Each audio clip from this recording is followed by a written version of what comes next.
Hey there, Ramon Osawith here. Really excited. We have an amazing guest with us today. His name is Styrling Strother. He is the author of Transform the Practice Court, 7 Strategies for Experiencing Your Play State. Did I get that right? That's close enough, man. If you just Google 7 on-court strategies on Amazon, you'll find me. I'm the only Styrling Styrling Strother in the world. So I used to rag my parents about naming or putting a Y in my name because all the teachers got it wrong. But then when the internet hit, I had to go back and thank them. Yeah. I'm the only one. So you Google my name, that's who you get. So I guess I don't know if that's a good thing or not so good. Hey, anything that we can do to make ourselves visible and able to find out, where you're at. And by the way, dude, you have done some incredible work. I mean, you are on the cutting edge of competitive intelligence as it relates to tennis. We were talking to Craig O'Shaughnessy yesterday, and I know you guys are like super tight. Oh man, I have to tell you a funny story about this. So I was in Hilton Head this past February. My wife came with me, which is always amazing because a lot more people talk to me because Allison's with me. She's really amazing, and I love when she travels with me. And she and Craig they were talking, and Craig, and I might get in trouble with this, but that's okay. But Craig looked at my wife and he goes, "You know what, Allison?" She goes, "Styrling is the most intense individual I have ever met in my life." And I'm like, but we have a lot of fun. I think when I start talking about things that I'm really passionate about, I can get really intense, and I just go on and on and on. And it's one of those things I'm working on, trying to sort of concise everything. And I was spending some time with Warren Pretorius with Tennis Analytics at the conference, and we were just. Craig looked at us like, "You guys are like brothers from another mother. Y'all could get in a room and just talk for 3 days about this stuff." But it was awesome spending time with those guys, and it's awesome. Always great to see Craig because he's all over the place. But we have a really we're really cut from the same cloth. I mean, when I first met Craig in 2015. I had been on my journey of data analytics at the junior level for 3 years. So I was well on my way, compiling data, actually already transforming the practice court, reverse engineering the practice court, starting more with the serve, return, S1, R1, 2-shot sequencing, stopping the point, doing it over, wash, rinse, repeat.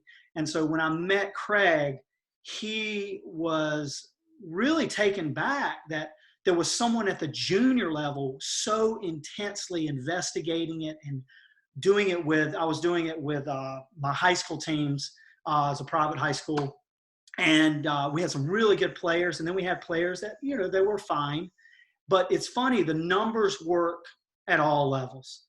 And they're very consistent through all levels. You have a few tendencies here for the points to last a little bit shorter once the players are a lot more efficient. And at the pro level, obviously the serve is big and the return is big on the women's side.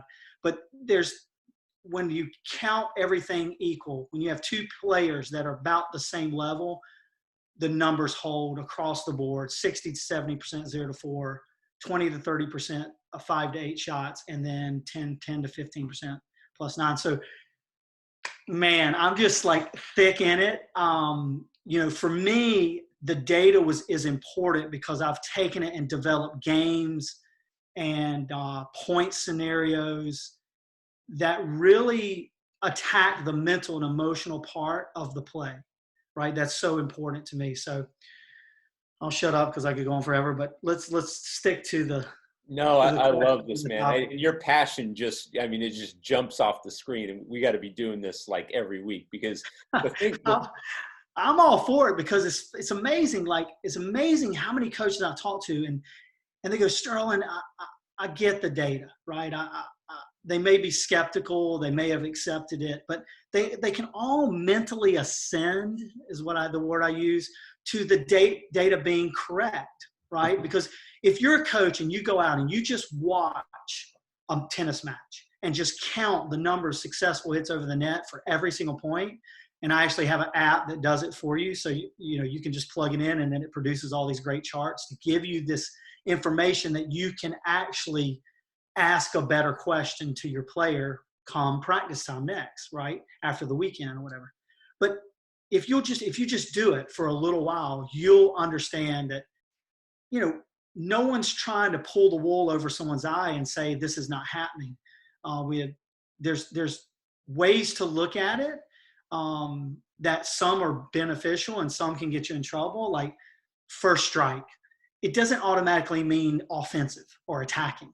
It means that's the first part of the point, the first strike stage of the point, 0 to 4 shots. And so you can play that. You may have to play that stage defensively, like a big serve, you defend the return and then maybe have to block the R1, or maybe you're, playing a little bit more conservative on your second serve or first serve, rolling it in and maybe, just playing a good active ball is what I say. Cause I don't use the word neutral because that means disengaged and disinterested. So I'm a big word guy, right? So I use active. You got to be engaged in the point, right? That's opposite of neutral, disengaged. So I say play an active shot, play a proactive shot, play a reactive shot, right? So you've got that defense, offense, and then in the middle. So, but yeah, so that's what I've tried to do, is make sense of the data and make common sense of it in the way of reasoning out what's really happening in a match and what we perceive is happening in a match. Because those two things, and we're going to talk about that today, there's a reality versus perception battle. And it's a battle in our minds as coaches, what we see, what we hear, in the player, what they experience. We typically remember the things that happen for a duration. So if there's a long point, we remember that point. But if we miss a couple of returns at key areas, we dismiss them because was the return. But that's where I started to dive in and help other coaches, and even the coaching staff we have at the Art of Winning, how we work together and develop these games and these point scenarios. So to transform the mindset of a player, and it's transforming coaches too. So this is what I love, man, because what you're saying is not some theory out there that, I had this idea and I think this will work. This is based on actual factual data that you have tracked over how long? I mean, it's over 8 years now. So I've probably mapped about 1,000 matches just myself, and I've been involved in mapping almost 5,000 to 6,000 matches, and that may seem like a small in the millions, because I know that Tennis Analytics has run with this. And when I talked to Craig back in 2015, I'm like, you need to get somebody on this to go to the junior Orange Bowl, and you need to track these national numbers at the junior level, because at the time when I met Craig in early 2015, no one was doing this on the junior level except me. That came from Craig. That didn't came from me, because he travels all around and he knew. And he's like, dude, you're the only guy I know that's doing this at this level, right? At diving into the meaning of the data.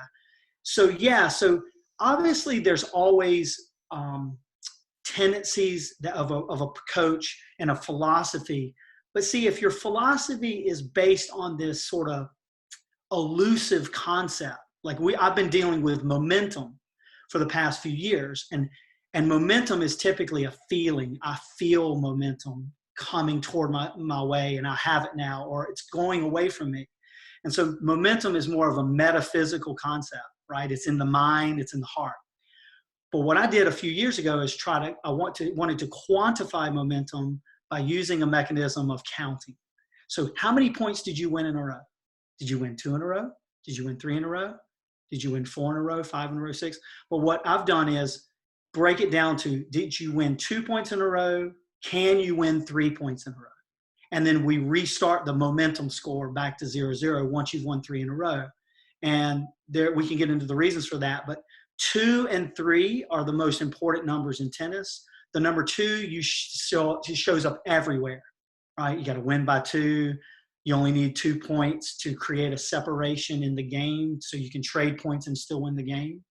And that's especially true when you have no ad scoring.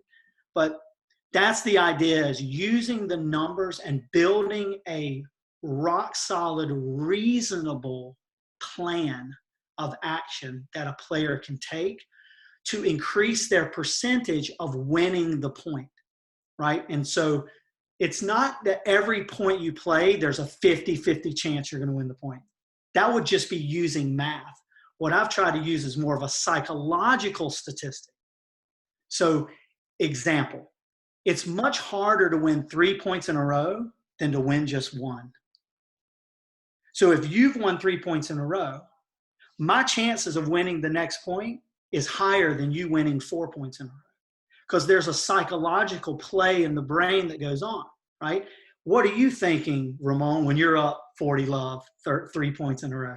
What do you think? Man, I can experiment. I'll do a drop shot, serve and volley. I'll go for a winner. There's all kinds of stuff. See, what happens is when you're up in the score, more options kind of open up to you and they tempt you. You become tempted by the options because you're up. Like, oh, confidence is high. But what happens is when confidence rises, concentration decreases because of the options. Options disperse concentration. And you want your concentration to be, I don't say singularly focused, because I don't want you to play one ball at a time. I want you to play 2 balls at a time. I want you to play this shot, then this shot, and see the relationship between 2-shot sequencing. Now, some coaches say, well, why do you use 2-shot sequencing and not 3-shot sequencing? Because that's not what the data says. The data says that 60 to 70% of the points, 6 or 7 out of 10 points, will end 2 shots and 2 shots.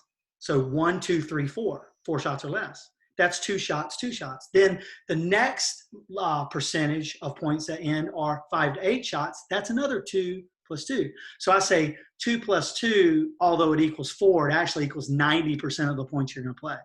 So if you can build your tactical automation plans strategy based on 2-shot sequencing, you're actually aligning yourself up with the data, right? And what's going to actually happen and occur. And then you begin to pay attention. You begin to bring your attention up a level and understand that if I can play 2 shots in a row against you, Ramon, that puts the pressure on you to counter me with 2 shots of your own. And so we get in this, what I call the 2-shot battle, right? So I'm trying to loop my 2 shots, 1, 2, reset, 1, 2, reset, and that's one of the chapters in the book. Or I'm playing the 1-2 battle. And so what we're doing is when we play shots like that, someone's trying to get the shot momentum, right? I'm trying to win the momentum, trying to win moment to moment to moment. That is momentum. And I'm doing it based on shots first. So I go serve, you counter with a return, I counter with an S1, you counter with an R1, and now it's 2 more shots each. And whoever loses that 1-2 battle is going to lose the point. So if I can stay in the moment, if I have a plan for my 2 shots, and that doesn't mean I always I'm going to execute my plan every single time, but that's not the powerful part of it. Is the execution. Actually, the powerful part of winning more points is planning, having a plan. Because you and I have heard this saying all our lives: a failure to plan, you're planning to fail. So the power is in the plan, right? And then you become better at execution as you do the plan over and over. And these are what our practices look like, at least on my court, on the Art of Winning coaches that we're working with, and anybody can be a part of this. It's just a matter of if you want to go down that road, take the red pill with us all, and just transform this idea of getting out of technical obsession and trying to have perfect strokes and get into tactical play, right? Because what we're finding as a team, and I found as an individual for years, is that the technical aspects of a stroke tend to clean themselves up if the player is trying to execute a plan, okay? And then if you see something as a coach that begins to break down technically within this idea of playing out and rehearsing tactical two-shot sequencing, then you can take them aside and spend some time and groove that stroke or groove that situation, and then put them back into, okay, let's see if you can do it in a two-shot sequencing. Because I can tell you, I can make a lot of players that aren't very good look really good by throwing the ball in their strike zone. But when you start putting together two-shot sequencing with serve and return and S1 and R1, everything changes, okay? And one of the main reasons why that changes is that the movement sequence between serving, resetting, and then hitting the next shot, and returning and resetting and hitting that shot are different movement patterns for a player than just rallying back and forth and finding a rhythm, right? The hardest part about winning a point is getting it started. And so that's one of the things that that's where I start. That's my platform. That's my philosophy. And I just kind of take everything and weigh it up against those foundational principles, if you will. So we're finding players are winning 100% more when they go through this, start this program, and after just a few months, they're winning 100% more matches than they won before. That's absolutely mind-blowing, man. And I think it's an important distinction that you made, and Craig talked about this yesterday, is, hey, if you want to go out there and you want to get a workout in and you want to hit from the baseline, he loves to do it. There are a lot of players that love to do it, and they're students, that's all they ever want to do. But if you want to actually learn what it takes to win a match, you look at stuff like The Art of Winning that you've dedicated your life to, and you really break down the science behind what it takes to win a tennis match, from how to position yourself in a point, where to place the ball, how to stay in the moment. It's absolutely incredible. And I want to use this opportunity, Styrling, to kind of touch on a subject that I think is going on in a lot of people's minds right now. Look, this is going to be some R-rated material here, but it's an absolute shit show out there right now with all that's going on, right? The shat has hitteth the fanneth. Right.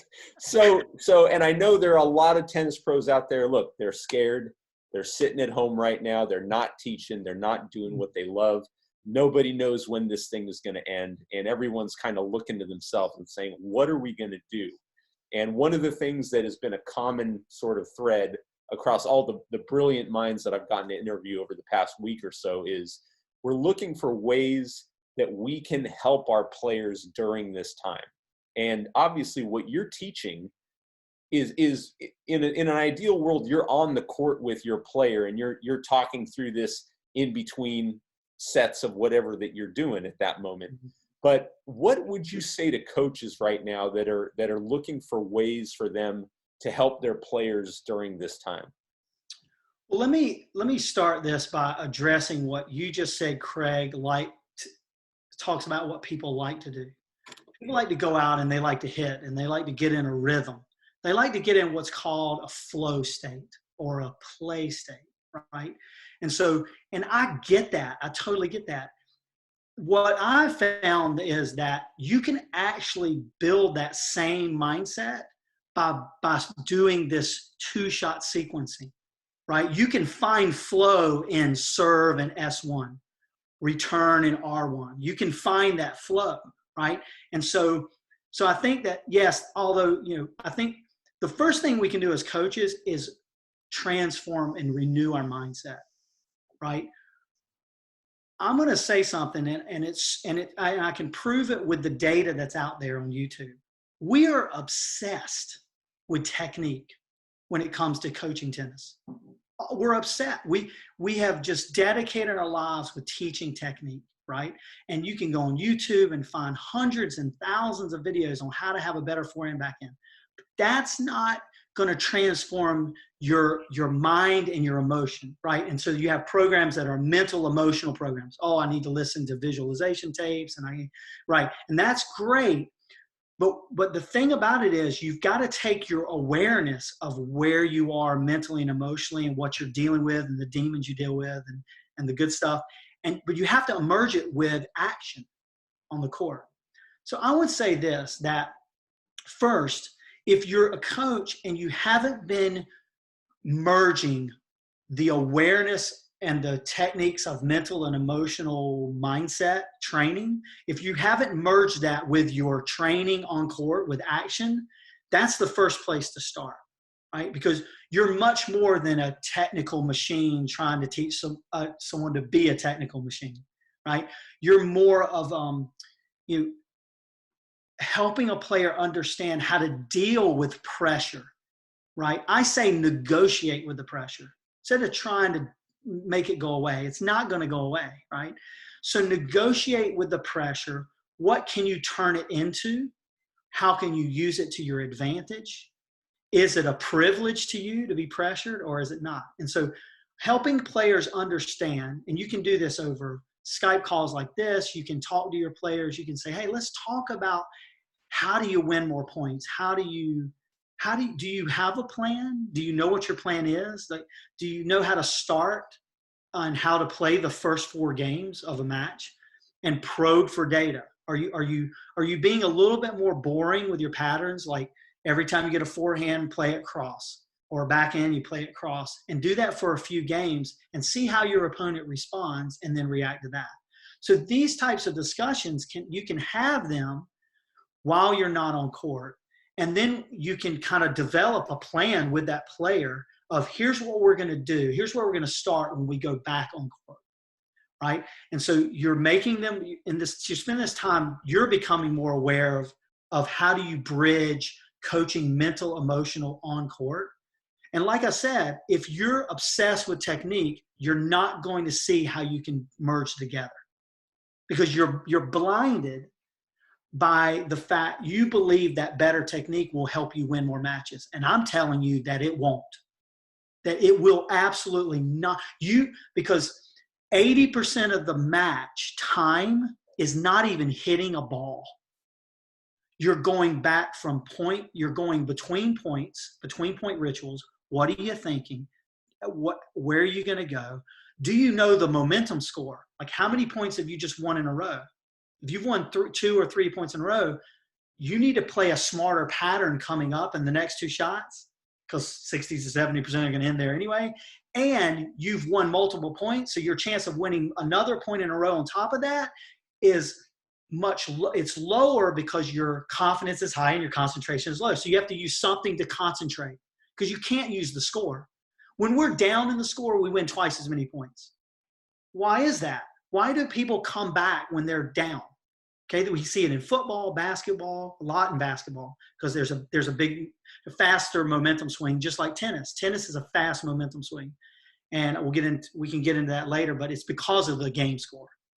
When you've won 2 points, you're up 30 love. You're not up 30 love. You're not up 30 points to 0. But our brain goes, I'm up 30. No, you're only up 2. And so 30 is a bigger number than 2. We know that. But it plays tricks with us. Okay, it's it's deceiving. It can kind of deceive you. And you have this false sense of, oh, I'm way up. I can just go for it. No, you're going to lose the next point if you do that.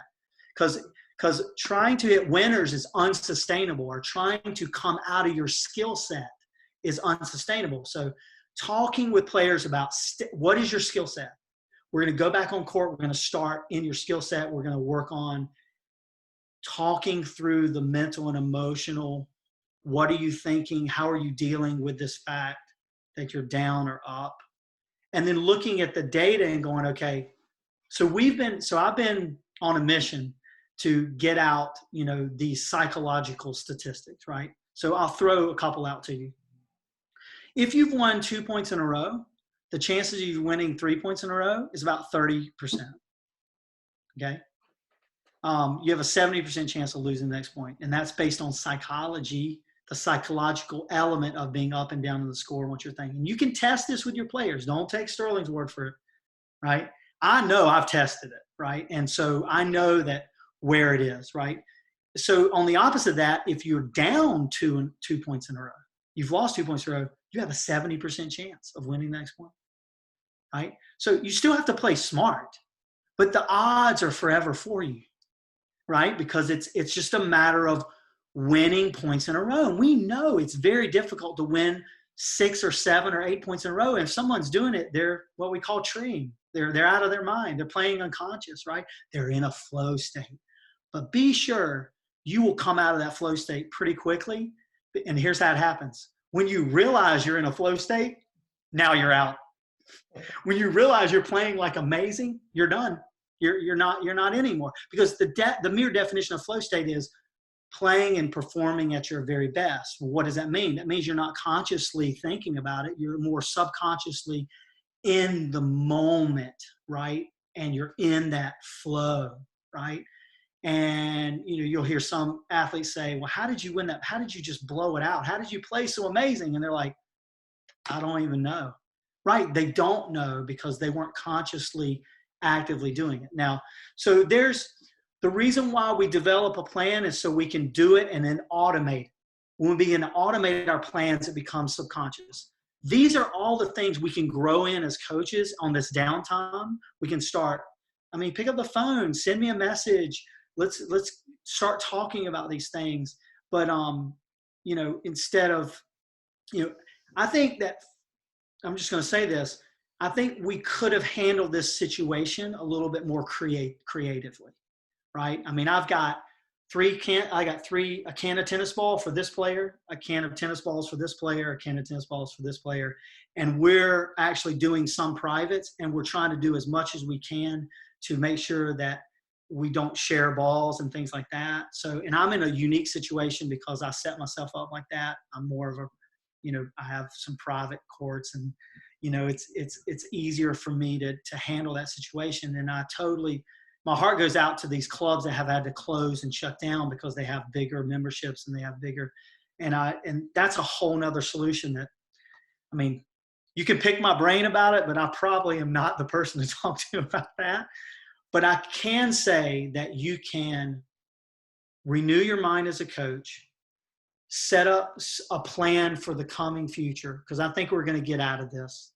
This too shall pass. But 2, 3, 4 weeks from now, you have a plan going back in. And I think you're going to attract players maybe more often to your court, to take more often, because they're going to fall in love with the sport in a way they never maybe have fell in love with it before, because they won't be so focused on what they look like or what they perceive they should be hitting the ball, but they're going to actually be winning. And we know winning is contagious and it's fun. No one likes to lose. So everybody loves to win, man. And I don't know if I really answer that question, but I'm just trying to say to you if you're a tennis coach and you're watching this, don't become so short-sighted in what you've been called to do as a tennis coach. My personal vision and purpose in life is that when you come in contact with me, either physically or you hear me or you see me on a video, that somehow I've made you think. Somehow I've stirred it up a little bit. And yeah, I can be controversial, and so everybody can be controversial to a degree, right? So I used to be very fearful of that, but I've kind of grown out of that because I know everybody has an opinion, and we know about that, right? Grandmother said everybody's got an opinion, and it's like everybody's got a butt. Not all of them smell all that great. But my point is that I want to leave that person in a better state, or at least a state where they're pressed to move forward, not backwards. So I don't tend as an individual to give into fear.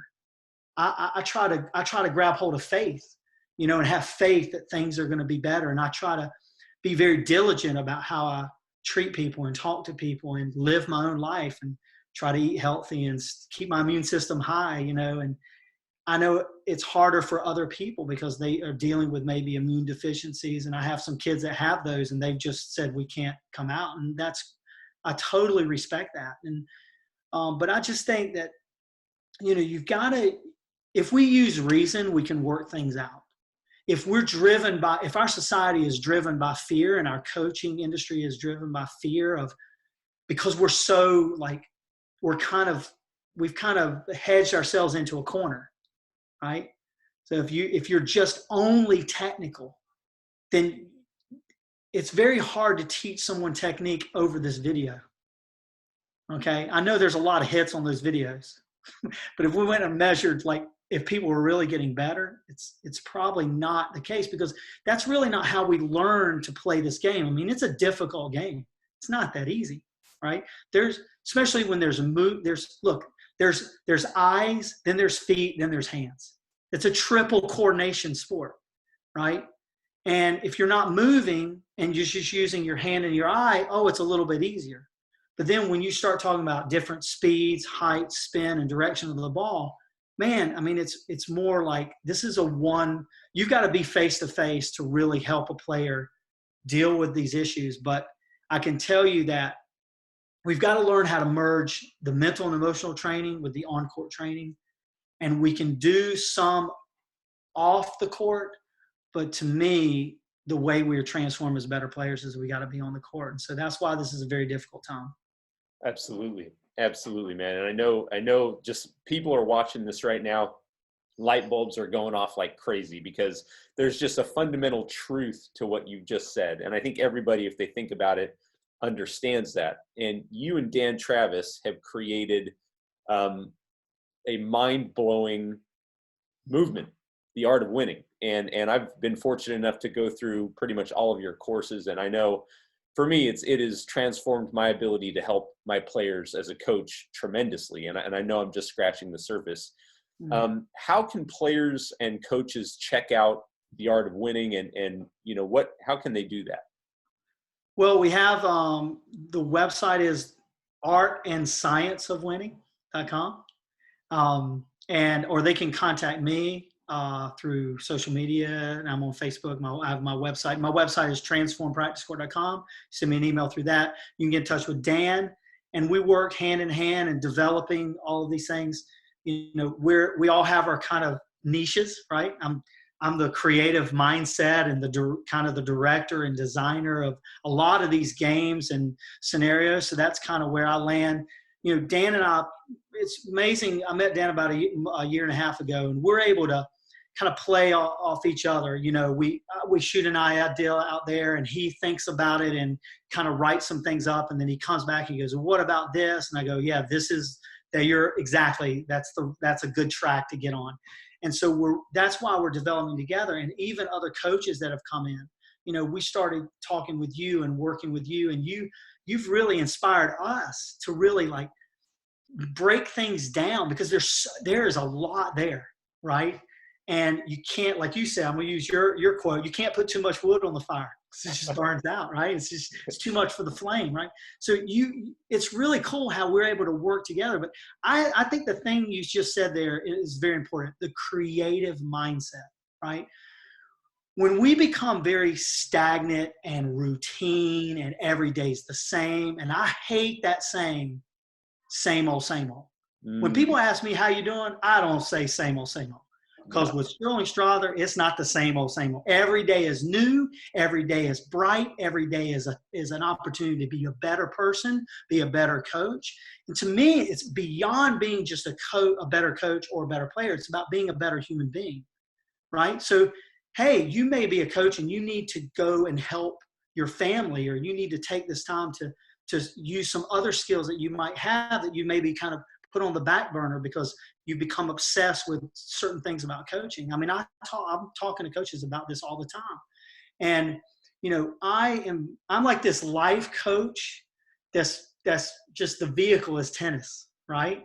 And so, and we can tell you funny stories, but it was funny. I'll tell you this one story. I was out there with an elderly lady. This was years ago. And I was helping with her game. And I said, let's just do this. And when you go in your next match, I just want you to do this. That's it. Like, do this, and that's it, right? So she goes out, she plays the match, she comes back. I go, how did it go? She goes, it was crap.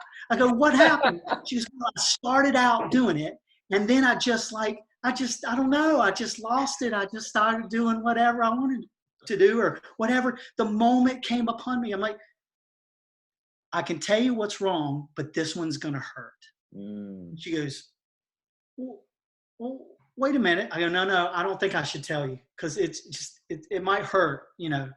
My dad used to always say, take your feelings off your shoulders and then go to work or go do what you're doing. And then when you get done, put your feelings back on your shoulders.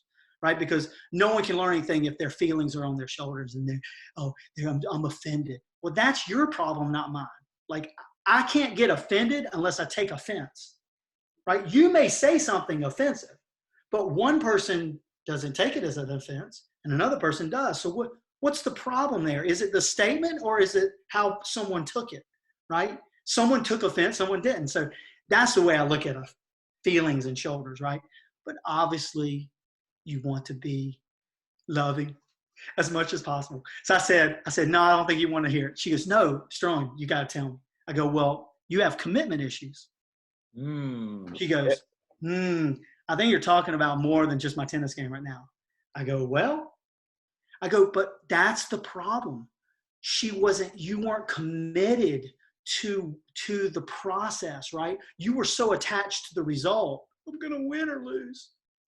Then I'm going to do this, and then I'm going to learn through my experience of doing and probing and making adjustments, and then staying with the foundation, right? You have to have a foundation, and then you can build the creative on top of foundation, right? So I have students come to me, they're very creative. They can hit the ball well. They got shots, right? But they can't win to save their life. I mean, I'm 51. I'm beating up on these 14-year-old kids that are like better shape than me, faster than me. Well, their eyes aren't faster because I'm just reading everything, right? Because I'm reading the tendency and just the data. If I put you in that corner, there's only a couple of things you can do. And if you do something else, I'll mark that down, right? But that's not going to happen very often. Most of the time, you're coming back this way. So I'm going to be sitting right here on this forehand. But that's the idea, is helping players understand this part about the game. It's more about reading your opponent and then, well, having a plan, probing for data, making a few tweaks. Don't abandon the plan altogether. Don't have plan A, plan B, plan C. Plan A, and then adjust plan A, right? Because to go from one style to the next, that's like just you're asking to just get your butt beat, right? If you're just trying to change drastically, or you're trying to play the way they play, your opponent plays, right? No. And I got a young lady who came to me, and she's just playing the way she wants to play, and she's getting beat. I'm going, well, it's great. You have this great like attack baseline game, but you need some other things here. You need to branch out, if you will, and start to mix in some other things. But the main thing, the way I attacked it, was this whole two-shot sequencing, and we just played games. So all the games are set up to basically put the player in the situation, and I just sit back and I either just play them, or I sit back and watch them play, and I watch the transformation happen in front of my eyes, because it's not my words, it's the game that's doing it, right? So that's another thing to think about as coaches, is how much do you yap on the court to your player? Because they're only going to retain about 20% of what you say, right? So if you're watching this video right now, you're going to have to watch it about 10 times to really hear what I'm saying. Because if you just watch it once, or you just watch 10 minutes because your attention span is just not there, okay, which I understand, because our society has created attention spans like this because we need everything right now. And if it's not a 5-minute video, we go nuts, right? But the point is, if you talk, the more you talk, just remember your player's not going to listen. So create games, create scenarios that puts the player in that situation and let them deal with it. Let it marinate. Then ask a question. Hey, what do you think about that? And they say, well, I don't know. Then ask another question. Ask a better question. Ask the question in a different way. Flip it, right? Ask the same question. I'm going to totally plug you for a second, Styrling, because in The Art of Winning, there is a video of you working with a couple of different players through these very strategic sequences that you're telling us about right now. And what I loved more than the game itself, which was just brilliant, was the way that you broke it down and the way that you asked leading questions to your player so that they could understand for themselves and come to their own conclusion of what you were leading them to the whole way. Yeah, so my favorite acronym, and I got this from PTR, and first time I heard it from Steve Keller, who used to be the former education director there.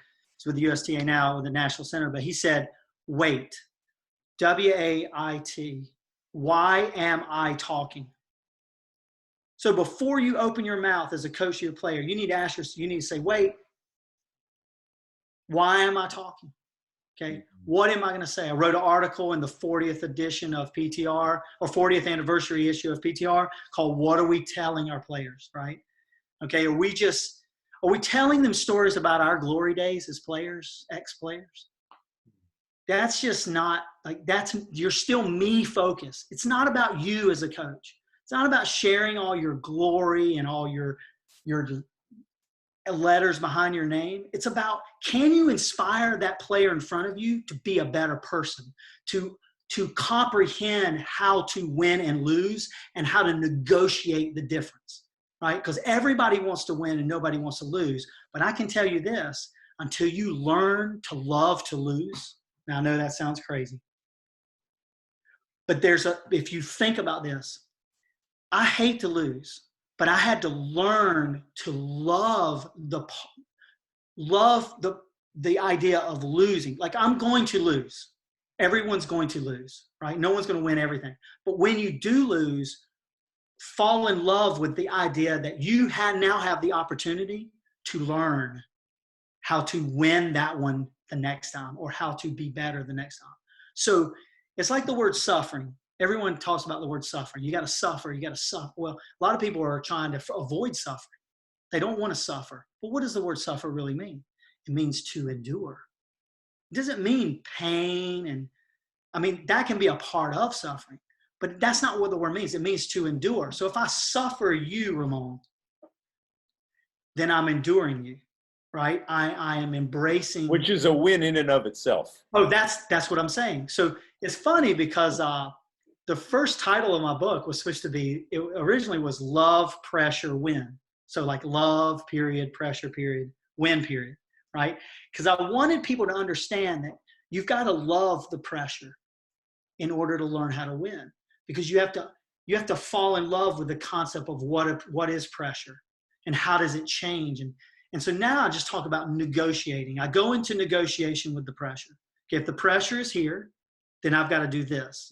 If the pressure is down, which means I'm up in the score, I've got to focus in a different way, right? I can't focus the same way. And I can't just pump myself up and go, oh, move your feet more, and fix your strings on your racket. I'm not discounting that. Hear me. What I'm saying is there's got to be this plan that's bubbling up inside of you that's based on 2 shots that can be executed, that can be done, right? My 12-year-old son, I train him about 20, 25 hours a week. And I asked him the other day, okay, he was playing one of my friends who was a pro, and the pro was just kicking his butt, right? They're playing points. And Pierce was getting upset. And I asked Pierce, what is your expectation? He goes, well, my expectation is to beat him. And we both laughed. Me and the other coach were like, you're not going to beat him. Dude, he's like 3 times your age. He's been playing 3 times like longer than you have because you're just 12. You're not going to beat him. So that is an expectation that is way too high. So what could be your expectation? Make 2 shots in a row. Oh, okay. So that's your expectation now. Every point, make the first 2 shots in a row. Don't miss. Do everything you can to get in position to make that shot, right? It might be ugly. It might be beautiful. It doesn't matter. Make it. Put the pressure back on the coach. Put the onus on him to answer you back, counter you back. It took him about 8 games, but he finally beat him at a 10-point tiebreaker. 11-9. Wow. Pierce got him. And Pierce was so happy. But what was interesting is the metamorphosis I saw him go through as each game he began to lose, maybe lose a little bit closer, and you started, and his whole mental and emotional state changed in front of our eyes.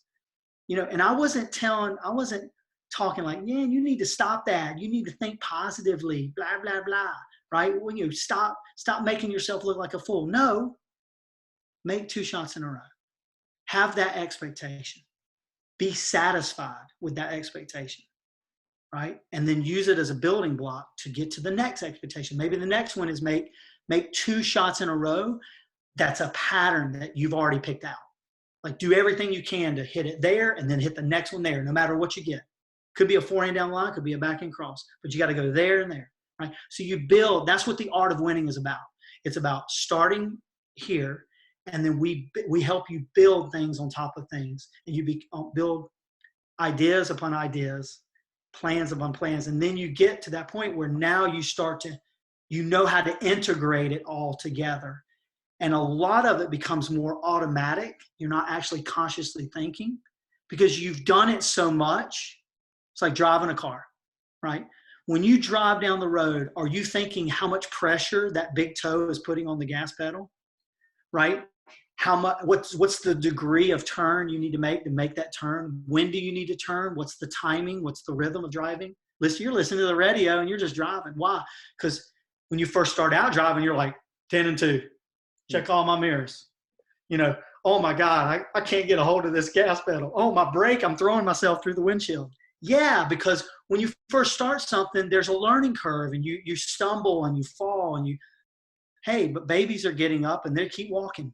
Why are you laying down? Oh my God, I'm losing a point. I've lost 3 in a row. It doesn't matter because see, you've lost 3 in a row. Your chance of winning 3 in a row right behind that is very high. We see it in the data. I say that not as a theory. I say that because we're testing these things. Right? So it sounds like the art of winning is really a comprehensive, not even program. It's a school of tennis. Yeah, it's a mindset, right? It's a mindset. And there's a lot of flexibility there, right? I mean, we're not trying to tell you to do, it's a systematic and you got to, well, yeah, there are foundational things about it, right? Like 2-shot sequencing. I'm not budging on that. Sorry. It's because it's rooted in the data. See, we have a reason. Our foundational principles are rooted in not theory, but in reasonable interpretation, if you will, of the data, right? More of a common sense. We call them universal truths, things that are kind of eternal, So that's, sorry, I didn't mean to cut you off. My bad. No, man, I love this. This interview is so much fire. I can't wait to go back and watch this because I know I'm going to want to see it 10 or 11 times just to soak in everything that you're talking about here. Now, I'm going to go watch it because I don't even really, I mean, I'm in this, I'm flowing in this. It's only because I've done it so much, but I'm going to go back and go, Styrling, you just said this word way too much, or I'm going to break it down. I'm really hard on myself in that way. But yeah, so what, and this is amazing. And I would love to sit here and we're going to do this so many more times. It's ridiculous because I know this is going to be this is just going to be such a paradigm shift for a lot of coaches out there. Tell us about the 7 Match Accelerator. What is that?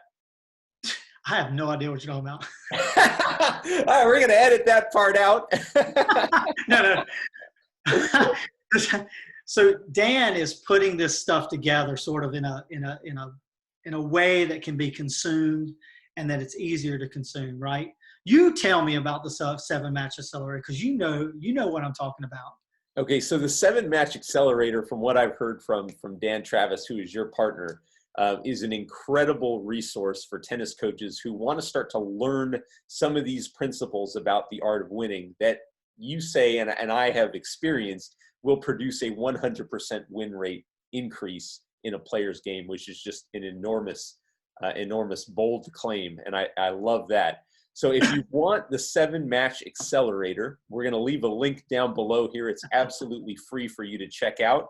Just put in your name and email address. Styrling, thank you so much, man, for being on this. We are absolutely going to do this again. Well, I am so thankful that you wanted to do this. It's an honor for me to just talk about what I'm passionate about and talk about the sport, talking about being a better human being. And it's just been great getting to know you. And I'm really excited about doing this again. And like I said, I'm not looking back. I'm moving forward. We're going to get through this. Everyone's in a different situation and a different mechanism, if you will, different part of the country. And, my heart and prayers go out to everyone who are struggling and trying to really dig. But I want to say this, the best ideas that have ever come in the world is through adversity. And to me, when you're on the mountaintop, there's not a lot of creativity going on, right? Because we're all enjoying the fruit of our labor and everything's going good and the bank account is awesome and, we're in a good place in our life, right? It's only when we journey off that mountain and we start traveling down and we get into the valley, which is where we are now, is when we start to dig into who we are as people and who we are as an individual. And we start to ask questions that we never would ask up on the mountaintop because everything was good. It's that whole idea of confidence, concentration, right? About being up in the score. So, but in this moment, we have to find it in ourselves to reflect and to maybe discard of some of the ways we've been thinking and maybe just put them on a shelf, right? Maybe not throw them away in the trash, just put them on the shelf and then branch out and talk to other coaches and I'd love to talk to you and Dan, but this is, to me, this is the most important thing that we have to pull together and out of this situation that seems almost hopeless to some of us, we can find a way that we can work together. We can have better relationships because I'm going to be honest with you. I mean, the country was severely divided before this happened. And I'm excited. And obviously, I'm more of an optimist than a pessimist, if you will. I'm definitely a glass is overflowing. I'm not even a half full glass. I'm overflowing and bubbling over. So, but I do see a lot more unity coming, and it is unfortunate that it has to come this way. But to me, I mean, the way I look at it, that's kind of a pattern. I mean, you're on the mountain, you come down, you descend, you're in the valley, you ascend, you're back on a higher mountain, right? And I heard a really good friend of mine. He travels the world singing and ministering, and he said this. He said, "Man tries to build bridges from mountaintop to mountaintop experience, right? So when we have something happen, we want to just like build a bridge and go to the next mountain, right? But God builds the valleys, right? So we have to come down off that mountain, down into the valley, and then rise up above. And there's something about descending and managing the ground there, right? The terrain, if you will, dealing with the depth of the valley, the shortness of the valley, or the width of the valley, depends on how high the mountains are. And then the ascension up the mountain, right? That is like adrenaline. You're learning how to climb into and deal with new terrain, deal with new situations, right? And that's what makes you worthy to be on top of the mountain, is the climb, right? Because no one's really worthy if they're taking helicopters from mountaintop to mountaintop and they're just building bridges from there to there. What are they learning? They're not learning anything. Dude, if I can whip out $400 million out of my bank account and solve my problems, what have I really learned, right? I might have done a lot of great things to get that money, or I could have just inherited it. But the point is that we learn a lot more descending and ascending than we do in the valley or even on the mountain. So I would say that's just, to me, trying to encourage people to keep a level head, be smart, but be kind and be courteous and be grateful for what you have and for where you live. Speaking of grateful, I'm super grateful, man, that we're having this conversation right now. I know a lot of people are excited about a lot of the things that you are sharing with us today. How can people get a hold of you? Well, the best way is just go to transformpracticecourt.com. You can find me on Facebook. You can find me on LinkedIn. artandscienceofwinning.com. That's the Art of Winning website. That's basically it. I mean, I'm there. You can find me. I promise. Absolutely. Styrling, thank you so much, man. I'm going to let you go. Guys, if you have any questions about any of the things that we talked about today, leave them down in the comments down below. Styrling and I will be in there interacting with you guys. We're super excited to be bringing more great content like this for you. And be safe, be well, and I'll talk to you soon. Thanks, Ramon.